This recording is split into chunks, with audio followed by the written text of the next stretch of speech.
Olá pessoal, tudo bem? No segundo vídeo da disciplina de engenharia de métodos, eu vou continuar um pouco com aquela provocação deixada no final do vídeo anterior. Ford é ou não é o primeiro pensador enxuto? Né? Ainda vou deixar no ar, mas eu vou apresentar algumas é, contribuições sobre o que é produção enxuta, né? Essa comparação produção enxuta e produção em massa. Então, como a gente viu, no início do século XX, o sistema americano era aquele que estava dominando as formas de produção por meio lá do Taylorismo e Fordismo, várias práticas. Porém, nessa forma de se fazer, o consumidor tinha pouca ou nenhuma influência. O sistema era todo empurrado, né? Então a produção era empurrada e o consumidor deveria adquirir aquilo que estava disponível para ser adquirido. A eficiência, né, o fazer, utilizar os recursos da melhor forma, fazer o que deve ser feito, era o ponto fundamental. Só que essa forma de se produzir ganhou destaque porque os americanos não tiveram tantos problemas nas grandes guerras. Aliás, nesse período das grandes guerras surgiram várias ferramentas importantes para a engenharia de produção, né? Algumas a gente vê em várias disciplinas.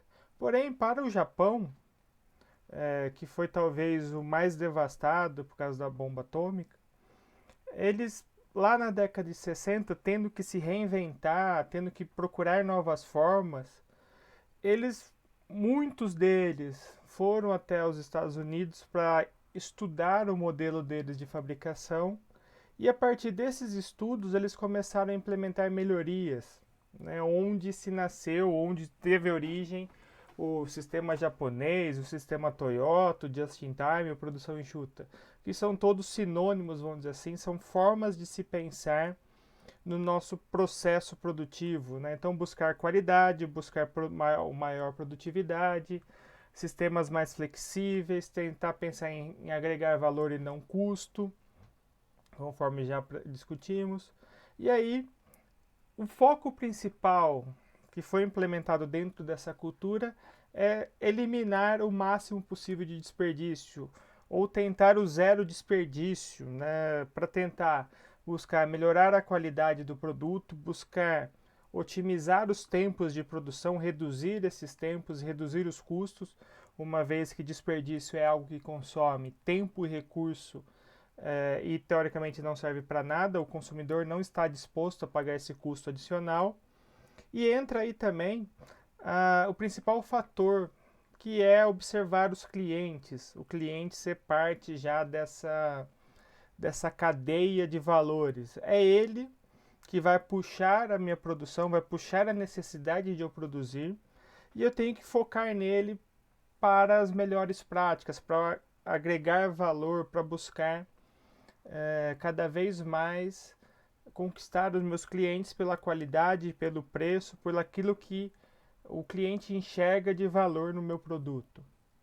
Dentro dessa lógica de eliminar desperdício, da linha zero defeito, o modelo ilustra ou apresenta os 7 desperdícios clássicos, né, que tentando eliminar eles, a gente consegue otimizar os recursos, otimizar os itens que não são úteis no meu processo. Então, eliminar defeito é o principal dele, não produzir elementos com defeito ou não passar para a próxima estação de trabalho um produto ou um componente que já veio defeituoso.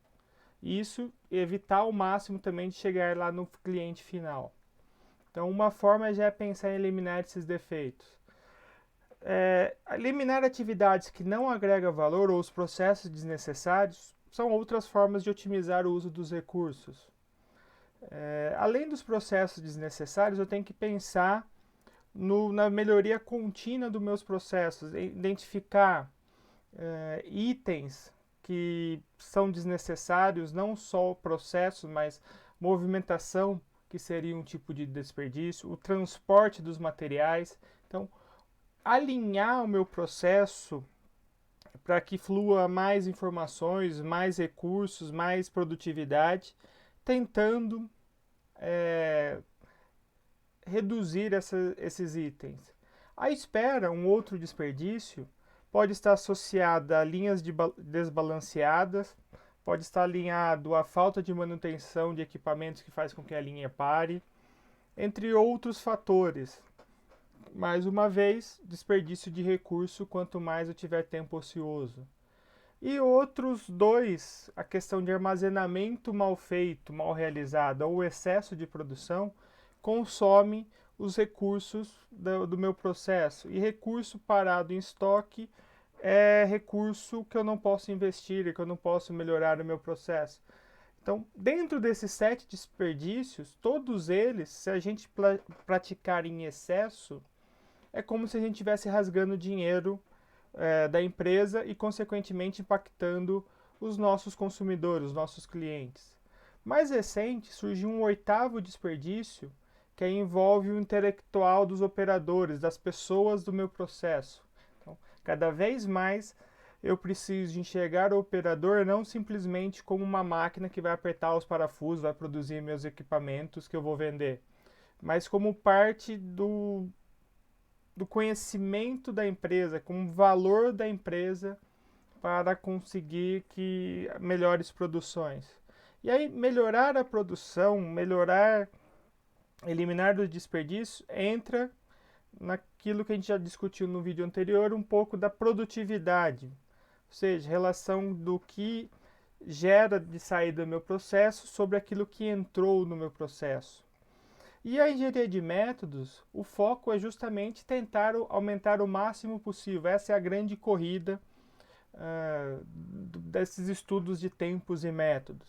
E aumentar a produtividade passa pela melhoria dos processos existentes na empresa. Então, listando alguns desses processos, a questão da melhoria contínua dos processos e dos procedimentos, buscar melhorar, buscar eliminar os desperdícios conforme apresentado anteriormente, estudar as aplicações de um posto de trabalho, tentar otimizar o posto de trabalho para que não haja movimentações desnecessárias, para que tudo aquilo que for necessário para o operador esteja, de uma certa maneira, fácil para ele.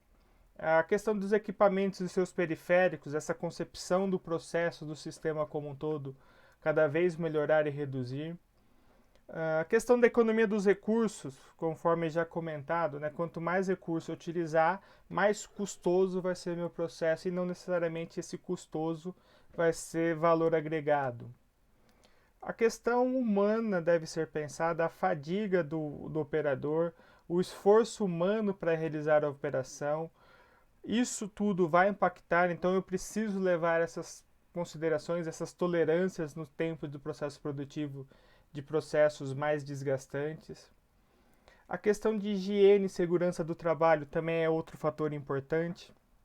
Então, fadiga, higiene, segurança, ergonomia do operador são até disciplinas dentro da engenharia de produção que devem ser estudadas e melhoradas e analisadas. E buscar também esse envolvimento com o ambiente de trabalho. Então, temperatura, ruído, sujeira, umidade, alguns dos fatores, claridade, são fatores que de certa forma podem auxiliar ou atrapalhar o operador dependendo da sua função, a sua atividade. E tudo isso deve ser levado em consideração, deve ser melhorado, deve ser otimizado. E um outro item extremamente importante da engenharia de métodos é padronizar as operações, né? Então, definir métodos eficazes e padronizar a forma como ele é aplicado. Uma forma de mostrar, né, exemplificando essa questão da produtividade, a gente pode analisar o tempo total de uma produção, né, o tempo disponível. E aí, dentro dessa quantidade de produtos produzidos por tempo, entra dois conceitos, né, hora homem e hora máquina, que é o tempo do operador, o tempo da máquina para realizar uma determinada operação, fazer um produto, um processo específico. Então, desse tempo total que eu tenho disponível, uma parte dele está relacionado ao trabalho total. Então, a primeira parte, vamos dizer assim, é aquele relacionado ao conteúdo do trabalho, é o tempo para executar a tarefa, é, que eu ia, o tempo, mais a especificação para realizar a tarefa, então esse tempo específico.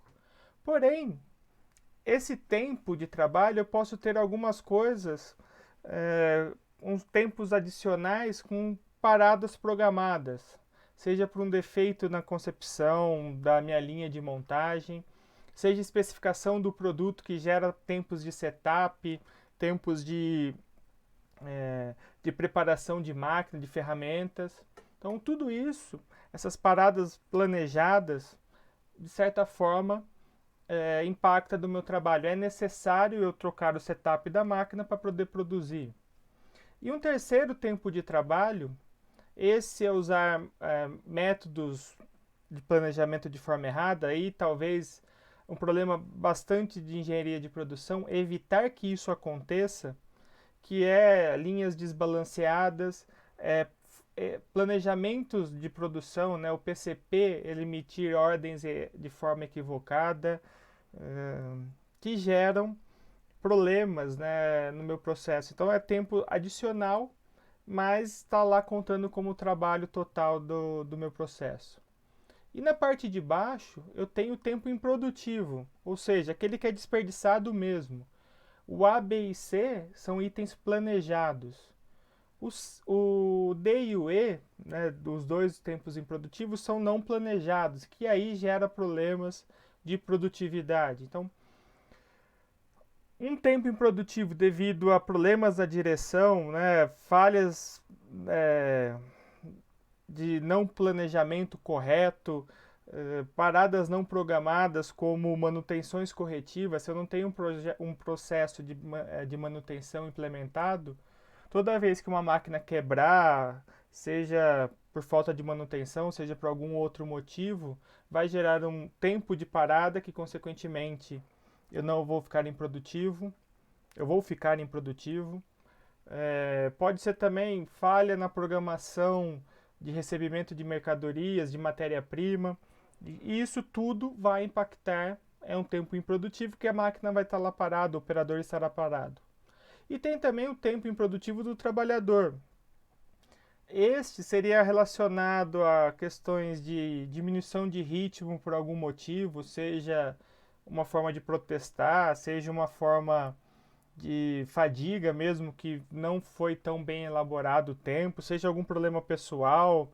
Então, humanos têm, não são máquinas, eles também têm lá as suas momentos que podem gerar tempos improdutivos. E tudo isso tem que ser evitado, né? Então, D e E seriam os piores, as maiores dores de cabeça, vamos dizer assim, para eliminar. E o B e C tentar eliminar também o máximo, reduzir o máximo desses tempos. E tudo isso está relacionado à capacidade produtiva, ou seja, os tempos padrões que a gente vai calcular, eu vou mostrar como calcular mais para frente, impacta diretamente nessa capacidade produtiva, né, que a empresa consegue produzir, o volume que ela consegue produzir. Então, isso pode variar de máquina para máquina, de fábrica, de departamento, de loja. A gente pode medir a capacidade produtiva de várias maneiras, né, de vários locais, a fábrica como um todo, ou de um funcionário, ou de um operador, ou de uma máquina específica, de uma linha dentro da empresa. E essa capacidade pode ser influenciada justamente pela capacidade instalada, o maquinário instalado, essa tecnologia, pelas pessoas, pela concepção dos produtos, conforme eu já comentei. Se tiver muitos setups envolvidos, isso pode impactar diretamente na minha capacidade produtiva. O mix de produtos disponíveis, né, que vai influenciar rotas dentro do meu processo, dentro dos departamentos, dentro das operações. A qualificação do pessoal impacta também diretamente. O fluxo, né, balanceado entre as operações, a questão de materiais, gestão de materiais, a disponibilidade de materiais, tudo isso, de certa forma, vai impactar na minha capacidade produtiva. De forma ideal, vamos dizer assim, a nossa capacidade de projeto ou nominal seria o volume que foi projetado um equipamento ou um sistema. Seria o nosso mundo ideal, vamos dizer assim. Só que desse mundo ideal, da capacidade de projeto, capacidade nominal, eu vou ter que levar em consideração os tempos planejados, as paradas planejadas, né? Seja para setup, seja manutenção preventiva, seja troca de turno, seja alguma coisa da programação que não encaixou direito. Então, todas essas paradas planejadas eu tenho que descontar da minha capacidade nominal, capacidade do projeto, e eu tenho a capacidade efetiva, ou seja, aquele tempo que eu realmente vou produzir. Só que muitas vezes acontece alguns desvios, né? Além das paradas planejadas, pode haver paradas não planejadas. Então, quebra de máquina, manutenção corretiva, a questão de absenteísmo de funcionário, quebrar alguma ferramenta, faltar matéria-prima, faltar energia elétrica, algum recurso importante. Tudo elemento que não foi planejado, paradas não planejadas. E aí eu tenho a minha capacidade real, ou seja, aquilo que realmente eu vou conseguir produzir num dia, num período, na forma como a empresa mede, controla essa produtividade, essas capacidades. Duas formulazinhas simples, de dois indicadores com base nesses valores, auxiliem muito o gestor, né, o engenheiro de produção. Primeiro é a utilização da capacidade. Então, do que eu posso produzir, que seria a capacidade do meu projeto, quanto eu realmente produzi. Então, essa relação já informa bem como está o meu processo. Eu tenho também a questão da disponibilidade ou da eficiência do meu processo, que seria o quanto eu produzi, o quanto eu poderia produzir considerando as minhas paradas. Né? Então, essa diferença entre o quanto realmente eu produzi e o quanto eu poderia produzir descontando as paradas planejadas. Então, dentro disso, dentro da busca por melhor produtividade, a gente se depara ainda com umas situações como essa, uma reportagem de 2016 da revista Fórum, onde algumas multinacionais obrigam trabalhadores a usarem fraldas, ou seja, diminuir aquele tempo de parada do operador, diminuir aquele tempo que poderia deixar o trabalhador mais produtivo, otimizar o meu processo. Só que isso está extremamente errado. Então, vocês aí, engenheiros, futuros engenheiros de produção, vão pensar um pouco mais com a cabeça, vamos pensar e usar a tecnologia e ser mais humanitário, né? Buscar soluções inovadoras com base nas tecnologias cada vez mais avançadas e que não se sujeitem a atividades ou ações como essa. Então, para o controle da produtividade, a gente pode pensar ele como um ciclo, a administração da produtividade como um ciclo, avaliá-la, né, medir a produtividade com os dados existentes, verificar dados que eu posso analisar, coletar. Então, essa medida de produtividade vai de definir aquilo que eu quero medir. A partir do momento que eu consiga medir, eu preciso avaliar essa produtividade. E essa avaliação vai ser por meio de comparação. Então, verificar resultados anteriores ou avaliar e comparar com outras empresas por meio de um benchmarking, para justamente tentar melhorar meu processo, melhorar a minha produtividade, atingir níveis que eu consiga atingir, consiga estabelecer dentro de um planejamento, estabelecer as metas. Então, quais níveis devem ser atingidos a curto, médio e longo prazo. Então, não somente pensar no dia a dia, mas pensar em períodos mais longos, traçar as metas, né, do dia, do mês, da semana, do mês, do ano. Tudo isso dentro de um planejamento e não deixar de realizar melhorias no meu processo, melhorias da minha produtividade, formas como eu comentei, ações que vão buscar melhorias do meu processo. Tempos e métodos vai ter várias ferramentas, a gente vai ver com o passar das aulas, para justamente buscar essa melhoria. Outras disciplinas da produção, da engenharia de produção, também existem e apresentam outras ferramentas extremamente importantes nessa busca. Para finalizar, dentro desse elemento produtividade, deixar de comentar talvez um dos principais indicadores para medir eficiência do equipamento, né, que seria a tradução literal, eficiência geral de uma máquina. O OEE é um indicador que dá dor de cabeça em 15 engenheiros de produção a cada 10 que trabalham e gerem chão de fábrica. É uma forma que é utilizada para medir a eficiência global do nosso sistema, né, do sistema produtivo, do chão de fábrica, de maneira geral, e das organizações como um todo. Então, surgiu lá com o TPM, com a manutenção produtiva total. É uma forma de se evitar as paradas da máquina, né, buscar a eficácia geral. E, de maneira geral, esse indicador deve responder 3 perguntas. O gestor, né, ao se implementar, ao analisar, responder essas 3 perguntas para verificar a situação organizacional. Então, com que frequência os meus equipamentos ficam disponíveis para operação? Então, qual a disponibilidade? A gente viu lá atrás até uma formulazinha. O quão rápido eu estou produzindo, né? Qual é o ritmo que eu estou produzindo? Está dentro do planejado? O planejado está igual ao realizado? E quantos produtos foram produzidos e não geraram perdas de produção? Ou seja, qualidade, como está a qualidade do meu processo produtivo?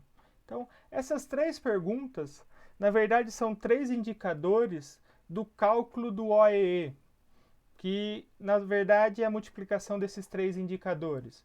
O primeiro, a disponibilidade, como eu já comentei, que leva em conta as paradas da linha, né, paradas planejadas e não planejadas, que é lá a capacidade real sobre a capacidade efetiva, conforme apresentado anteriormente. Essa disponibilidade é multiplicada pelo desempenho, então é a velocidade de produção, o ritmo de produção, se houve ou não houve perda nesse ritmo.